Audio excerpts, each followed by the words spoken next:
The topic is dealing with resistant clients or coworkers. Now, because so much of our conversations have been about clients, I want to focus this one on coworkers. Now, I believe that the ideas that I have for dealing with resistant coworkers will be the same and are the same about dealing with resistant clients.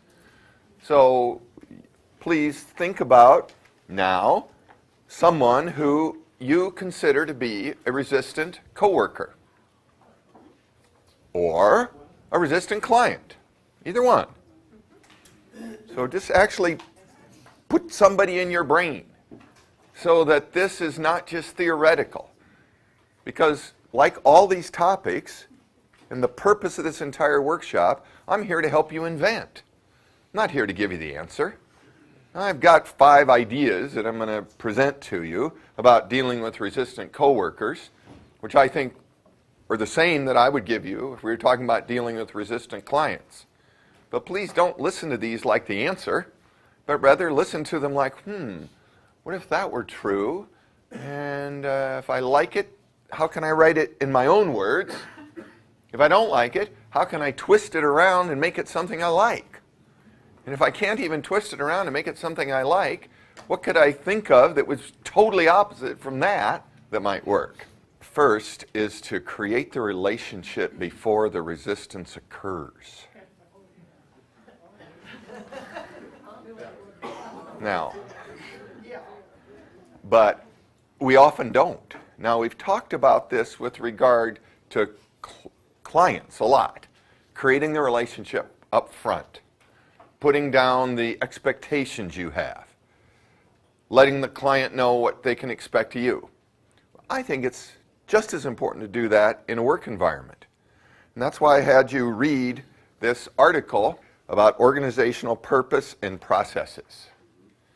And what I recommend in every organization is that you come up with your purpose, the processes that you're going to operate from, the values that you're going to follow, and you be nearly as detailed as this. And of course, if any of these, you like them, use these. But come up with some. Because I think that employees don't do it right because they don't know what it is. Employees look like they're resistant, misbehaving, because no one's really told them how to behave. You think, oh yeah, but they ought to know. Well, of course they ought to know. But that doesn't mean they do know.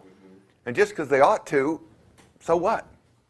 So that's my first idea, is define the culture, define the workspace in the beginning. So that you are clearly stating what resistance is and what resistance isn't. And that way people know what to expect. Second idea that I have is that if you find yourself in that situation where you've got a resistant coworker, is go and get some coaching for yourself first. And in that coaching, what you do is you define, you get really clear about what resistance is. Because it's such a catch-all that sometimes we say, well, oh, they're just so resistant. You could even line up 5 people you work with, and they would all say, yeah, they're just so resistant. But specifically, what does that mean? You know, and what are the behaviors that they're doing that don't work well, and what are the behaviors that you want that they're not doing? So you make the list of here's what I would like them not to do, and here's what I'd like them to do. Next idea, these are kind of in order that I'm recommending, is to get really generous. To build a relationship with that resistant coworker before you go to the next step, which is make requests. Now, I'm going to come back to requests for a minute, but I want to go to the build the relationship first. And I think the way to build a relationship is just be extraordinarily generous. Just go to your coworker, it's not working well, go to the person you're not getting along with, and just say, wow, I'm available. And is there something I can do for you? Or, if you wouldn't mind, I'd like to give you this. Well, let's go out to lunch together. Let's do a project together. Let me help you with that project. So you just get generous. And then make requests. And the reason, I know it's like get coaching so you get clear about what you want and don't want. And it seems like maybe the next step would be to make requests, but I don't think so. Because requests made from someone that you haven't given a lot to are harder for them to say yes to. Let's say it continues not to work. Then I think you go and acknowledge it. In other words, ask for a reinvention. Just say, wow, I've been thinking about this and how we work together, and it's just not working. And I really want to reinvent how we work together so that it works. And would you be my partner? So you really, this is different than making requests. Requests are just little pieces. But now this is, those requests didn't work. So then you're really going and saying, this is broken. You're telling the truth. It's almost like an intervention that you do with somebody that was abusing drugs or alcohol. You'd go and you'd set them down and you'd get serious and you say, this isn't working. We got to do something about it. And that's what I'm recommending at this stage. Next step. All that doesn't work. Demand change. And what a demand is it's like a threat, or it's a promise. It's a change this or we're done. Now, if you're the supervisor, of course, there are ways that you do that. There are legal ramifications of how to do that. But as a supervisor, it's your responsibility to do it. I've heard Stan so often remind me when I've had to fire people that if I didn't fire them, it would be a disservice to all the other people in the organization. Because sometimes, I fired a lot of people. I've had hundreds and hundreds of employees over the last 30 years. And of course, sometimes you fire them. And one in particular, I fired 3 times. And he was my cousin. And we're still friends. But most people I've only fired once. But I actually did fire him 3 times because I kept thinking he'd changed. But it really is, if you're the supervisor, there's a time when you demand change or you don't work for me anymore. But how about if you're not a supervisor, you're just a coworker? I think it's still, there's a time when you demand change or I'm not working with you anymore. I'm going on record with all of our co-workers that I'm not working with you anymore. If A, B, and C doesn't change, I demand it. Well, those are a few ideas. Now I'm thinking, what does that get you to think? Because, these are just my ideas about what to do if your client's resistant. Now, because I just want to real quickly remind you that first one is define the client relationship up front. If it's not working, get coaching yourself and see what you want from your client. Be really generous, so of course you're giving a lot to the client, and then make requests, and then eventually you actually redefine the relationship. You say to your client, this isn't working. Let's partner up and make it work. And then eventually you say, this is just not working. If this doesn't change, let's end it and find you a better coach than me. All right. I'd like your opinions and your ideas. Tamara.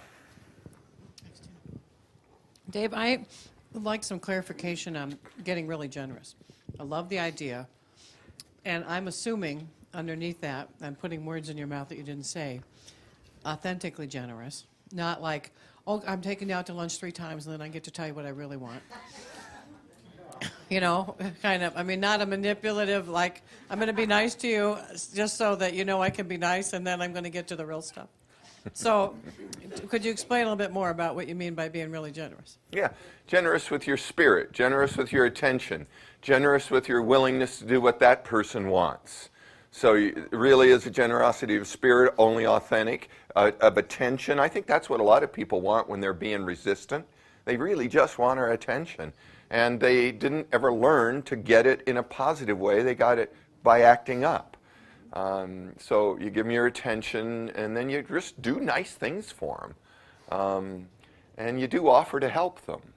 I have come to believe, not only from some training I had, but from my own experience, that not only is it bad for the organization to keep an employee in a position for which they are not able to function properly, it's bad for them personally. Very good. And helping someone get out of a job where they don't belong is one way to help them move to where they will find what they really need.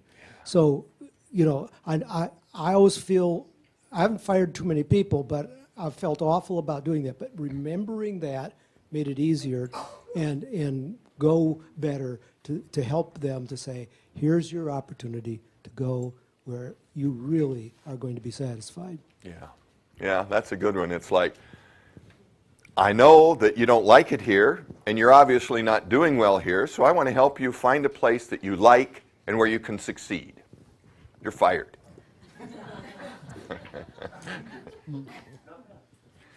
Actually, the thing that I've practiced when firing people is to get right to the point. And it usually looks a little bit like, I've got some hard news and bad news, I want to tell it to you, and then I want to talk about it. And the hard news is that you're not going to work here anymore. And I want to tell you what's behind that, and I want to answer any of your questions. I want to come up with a plan to end the relationship effectively, but I didn't want to beat around the bush. You don't have a job here anymore.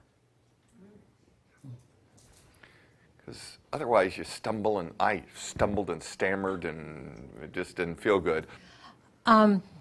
It seems to me that in the getting really generous part and building relationship, that what would be important to me to do would be also to invite request. Because particularly within where I have some authority over people, often their needs aren't being met and they don't feel heard. And so I would like to invite things there. But the other thing that goes along with that is, I think, keeping one's word as being really important for building the relationship, and Bill's model of making and keeping agreements is really important. And the firing the secretary was, after I didn't sleep for 3 nights worrying about it, she said, "Thank you, Jesus."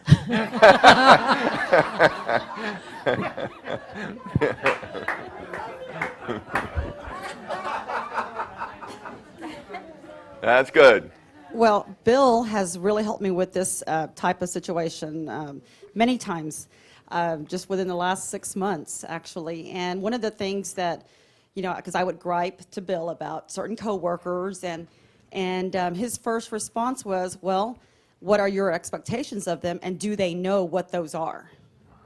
Well, I assumed, you know, that they knew that I, you know, expect them to be an effective teacher. Well, what does that look like? You know, I expect them to make contact with parents. Well, what does that look like? You know, so everything was, okay, what does that look like? And then you write them down. And I wrote each and every single one of those down, and then I presented it to that teacher, and so now we are clear.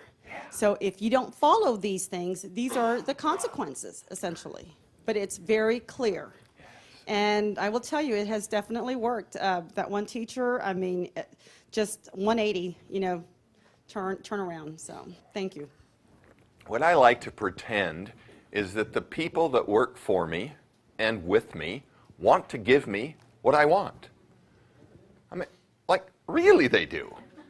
I know sometimes they appear to act like they don't, but I like to think that they do, and it's like an interpretation. What if I'm wrong? Well, the chance of that being the harm that causes if I'm wrong is pretty small. The harm caused by the other interpretation being wrong is pretty big.